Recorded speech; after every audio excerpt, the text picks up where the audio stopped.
गुरुजी, किन वजह से लगता है पितृदोष, क्या कारण है? पितृदोष लगने के कई सारे कारण हैं और पितृदोष एक ऐसी अवस्था है जिसके बाद बहुत सारे नुकसान जीवन में व्यक्ति अपने उठाता है। हमारे जो पितृ हैं, जिनकी वजह से हमें शरीर मिला है, जो अब इस दुनिया से चले गए हैं, या जीते जी अगर हम अपने माता पिता को परेशान किए हैं, कर रहे हैं, ये सारी चीज़ें पितृदोष का कारण बनती हैं। और इसके वजह से वे पितृ जिनके हम संतानें हैं, जो हमारे फोर फादर्स थे, उनके निमित्त जो जो कार्य हमें करने चाहिए, अगर हम उसको विधि विधान से नहीं करते हैं तो उन सारे कारण पितृदोष के लक्षणों में बदल जाते हैं। आज के संदर्भ में देखा जाए तो ऐसे बहुत सारे लोग हैं जो इन सारी चीज़ों को बेकार मानने लगे हैं। कई ऐसे लोग हैं जो श्राद्ध ही नहीं करते। आजकल एक नया शगुफा चला है कि तेरहवीं नहीं होनी चाहिए, ये व्यर्थ का खर्चा है और ये ठीक नहीं है। समस्या ये है कि जो लोग ये बातें कर रहे हैं उन्हें वास्तव में तेरहवीं के बारे में नहीं मालूम।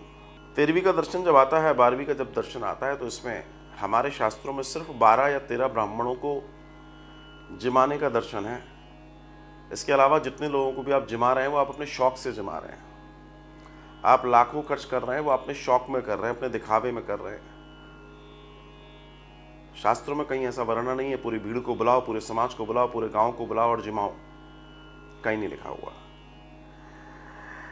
कई ऐसे लोग हैं जो जिनके वजह से उनको जीवन मिला, उनके मरने के बाद वो सोचते हैं 2 या 3 दिन में हम फ्री हो जाएं, 4 दिन में फ्री हो जाएं। और कई सारे लोग मन से उन सारे कर्मकांड को पूरा नहीं करते जिनको करना चाहिए। आपके जो कुल देवी देवता हैं, कई सारे लोगों को उनके कुल देवी देवताओं के बारे में नहीं मालूम। पितरों के निमित्त श्राद्ध और जल तर्पण की जो विधि है उसको लोग फॉलो नहीं कर रहे हैं। अब झूठा खा रहे हैं, झूठा परोस रहे हैं। मतलब मैं कितने कारण आपको गिनाऊं जो पितृदोष से संबंधित है, लेकिन मैं अब सिम्टम्स की बात करूं तो उससे समझ में आ जाएगा। अगर आपके जीवन में किन्हीं भी तरह से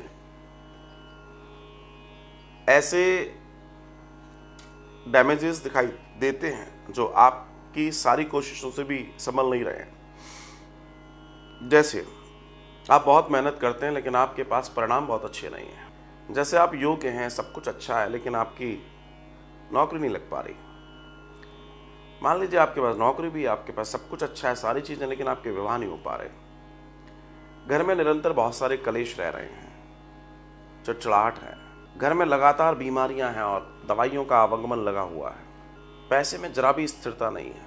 जब आप घर के अंदर रहते हैं तो आपको अनइजीनेस महसूस होता है, जब घर के बाहर निकल जाते हैं तो आप कंफर्ट फील करते हैं। जब भी आपको ऐसा लगता है कि पूरी मेहनत करने के बावजूद भी जो मेरे पास रिजल्ट्स होने चाहिए वो नहीं है, और आप ईमानदारी से प्रयास कर रहे हैं और आपके प्रयासों में बार बार समस्याएं आ रही हैं, व्यापार धीमे धीमे मद्दा पड़ रहा है, नौकरी नहीं टिक पा रही, क्लेश बढ़ते जा रहे हैं, डिवोर्सेस हो रहे हैं, बच्चे नहीं हो रहे हैं, ऐसे बहुत सारी चीज़ें हैं।